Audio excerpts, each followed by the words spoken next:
Ahoj! Zdravím vás u dalšího nového videa. Welcome to my new video. This video is going to be focused on the verb to be. We're going to talk a little bit about the cases as well. From time to time I get questions from you viewers and from students as well. I found this sentence, why does it have instrumental? For example, this phrase. Všichni dospělí byli nejdříve dětmi. Dětmi. One of the viewers asked a few weeks ago why dětmi is in the instrumental case. And I understand why this is confusing, because why would you use instrumental case if you want to say all the adults were once children? Here's what you need to know. And it concerns the verb to be, remember. If you want to say I am a student, you would simply say Jsem student. Jsem student, this is the nominative case. I am a student. Já, I is the subject and student is part of the predicate because the verb to be almost never appears on its own. It's usually accompanied by another part. But why is it that you can sometimes also see this? Jsem studentem. What is the meaning behind this? Is there a difference? This is the instrumental case. Jsem studentem. The meaning is absolutely identical. You say, I am a student, I am a student. The second version with the instrumental case is more formal. It is becoming a little bit more archaic. It's still used, but now it would be more common in a newspaper in a written form. The meaning is the same. Jsem student. Here, this is more informal. Jsem studentem is more formal. So, does it mean that the verb to have can always have instrumental? Well, not exactly. You can use the instrumental case when you describe a role, position or status, or a function of something. So here you say, I am a student, it's my role. Jsem studentem. So remember, a role or a profession or status, that's typical with the instrumental case. But it's becoming a little bit more archaic. It's a little formal. So when we speak, we would usually go with the nominative case. Ahoj, vítejte na mém kanále Czech by Zuzka, kde vám pomocí angličtiny vysvětluju českou gramatiku. So specifically when you talk about the roles or professions, this is the perfect example for the instrumental case. For example, jsem učitelkou. I am a teacher. Jsem učitelkou with the nominative case, and you could also say jsem učitelka. Both have the same meaning.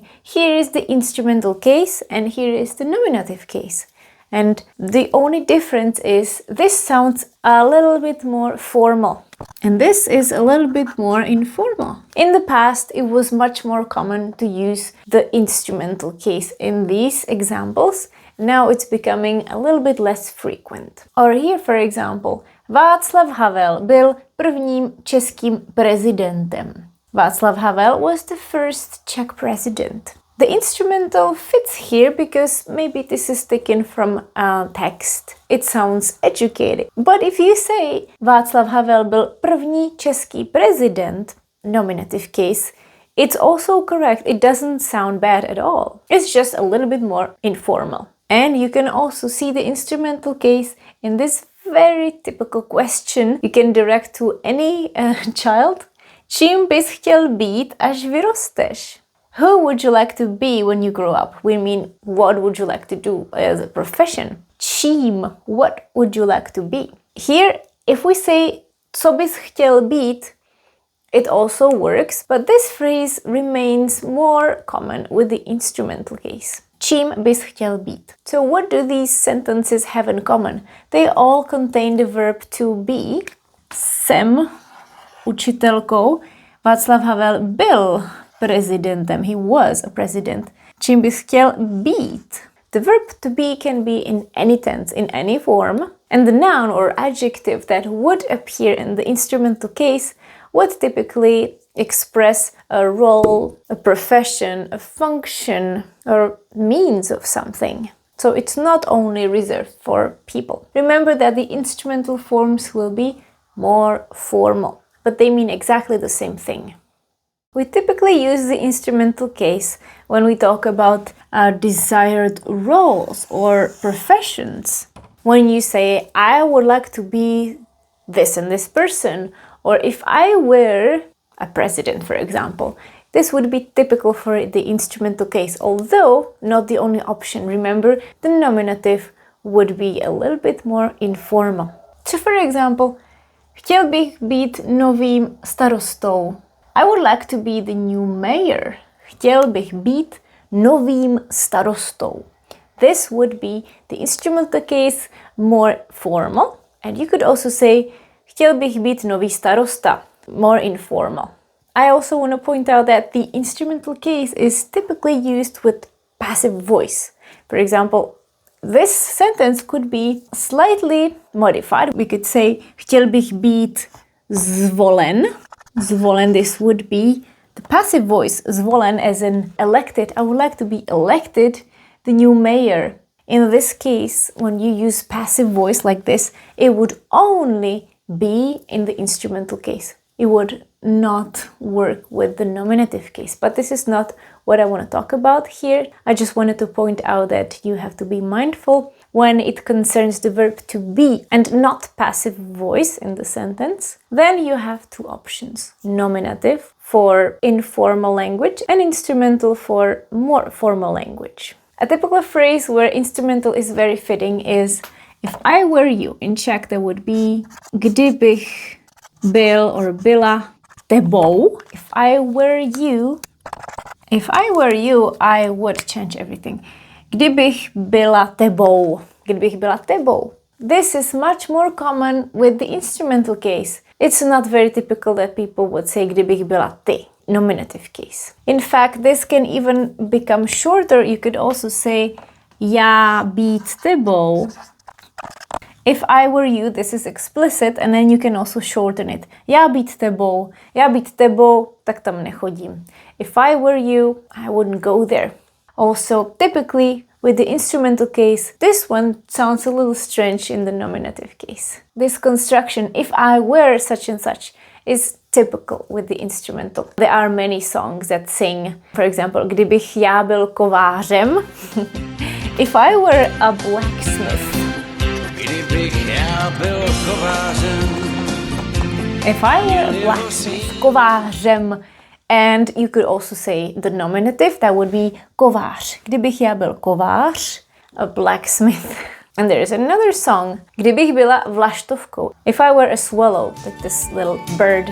Kdybych byla vlaštovkou, If I were a swallow, vlaštovkou. Or you could say, kdybych byla vlaštovka, the nominative. And one more thing that I want to point out. Many times you would also have the verb stát se, which means to become. That's a different situation. You could easily express these sentences with the verb stát se, to become. You could say, chtěl bych se stát novým starostou. I would like to become a new mayor.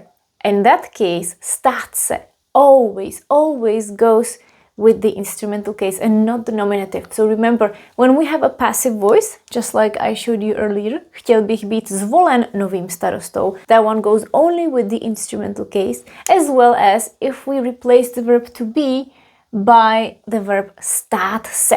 If we said, chtěl bych se stát, I would like to become a new mayor, you cannot say, chtěl bych se stát nový starosta. That's wrong. So only the verb to be has this privilege of two cases. Remember, stát se takes the instrument, for example here, kdybych se stal kovářem, if I became a blacksmith, also just the instrumental case. I mentioned that this doesn't only concern people, it's not only about professions and roles. We can also apply the same rule when we talk about functions or means. For example, this is a very typical phrase. Je to jen otázkou času. It's only a matter of time. Je to jen otázkou času. In fact, času is genitive. We say question of time. It's only a question of time. A je jen otázkou času, kdy but se to here you celé can say otázkou, instrumental, which is slightly more formal, but it's also okay to say otázka. Je to jen otázka času. They're both used And again, remember, otázka is more informal. So when you speak, you would probably use this one. This is a little formal.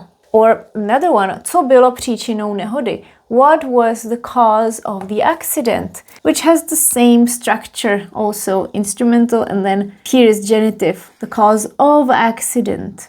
Now I'm going to write this sentence with the nominative case, which is completely correct as well. But watch what happens.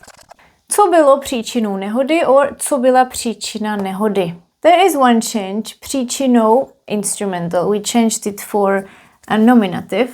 Co byla příčina nehody? This stays in the genitive case, but what about byla? Why did we say byla? Here is bylo. Well, that is one interesting part. Here, příčinou is the instrumental case. That is not the subject. We refer to co as the subject. And you know that the verb has to agree with the subject, which in this case is co and is neuter. Co bylo. And in this one, co would be just auxiliary. The verb refers to příčina. Příčina byla. We could also say, jaká byla příčina nehody. This one is a little too informal. Jaká sounds a tiny bit better. What was the cause of the accident? To remember that once you have the instrumental case, it doesn't agree with the verb. It cannot. But if you have it in the nominative case, then it is connected with the verb. So everything else would correspond to this. Co byla příčina, nebo jaká byla příčina nehody. Here are more typical phrases. Co bylo hlavním problémem? What was the main problem? Hlavním problémem is in the instrumental case and it's more formal. We could also say, co byl hlavní problém. So here you see the same case. Co byl hlavní problém with the nominative corresponding with hlavní problém. The verb would correspond with hlavní problém. Ten problém. So here co is a subject, bylo is the predicate, but if you say co byl hlavní problém, then the verb corresponds to problém. Or we could say jaký byl hlavní problém. Nejlepším řešením bude koupit nový počítač. The best solution will be to buy a new computer, for example. Nejlepším řešením. You could say nejlepší řešení bude. Again, the nominative case is more informal. I'm going to keep repeating it. Or a typical phrase also with the word součást, součástí, part of something. Byli jsme součástí projektu. We were part of the project. This is also genitive case. Byli jsme součástí projektu. We could say byli jsme součást projektu. This one, it's more typical in the instrumental case. So there are certain phrases that just sound better in instrumental. One of those is kdybych byl tebou, or kdybych byl vámi. Já být tebou. Or this one, být součástí něčeho. To be part of something. And let me tell you another example that I just saw on the newspaper today. Stavba bude nejvyšším mrakodrapem v celé republice. The building will be the tallest skyscraper in the whole republic. Stavba bude nejvyšším mrakodrapem v celé republice. Now it's time to practice this with an exercise. I think you are ready. You will remember that the nominative case is used with the verb to be in less formal context, and the instrumental case is used for a more formal context. Remember, we would express the instrumental case for roles, functions, professions, means of something. So let's practice with these 6 phrases. They all contain the verb to be and the nominative case, and your task is to change the nominative case into the instrumental case, which means they will become more formal. Pause the video, jdeme na to, jdeme to zkontrolovat. Číslo 1. Byla to jen otázka času, changed to bylo to jen otázkou času. Also, the verb changed. Bylo to jen otázkou času. Číslo 2. Dana je maminka 3 dětí, changed to Dana je maminkou 3 dětí. Číslo 3. Kdybych byl vy, tak nic neříkám. Kdybych byl vámi, tak nic neříkám. Číslo 4. Šípky jsou dobrý pomocník při rýmě. Šípky jsou dobrým pomocníkem při rýmě. Číslo 5. AZ Tower je nejvyšší budova v České republice. AZ Tower je nejvyšší budovou v České republice. A číslo 6. Jaroslav Jiřík byl první Čech v NHL. Jaroslav Jiřík byl prvním Čechem v NHL. Super. If you think you need to practice cases, don't forget that you can do it with my ebook Just in Case. The instrumental case is right here. And I actually talk about the verbs to be and stát se. And study tables will also show you how the instrumental case works. These different endings. Tak a to je ode mě všechno. Mějte se krásně a na viděnou za týden. Čau.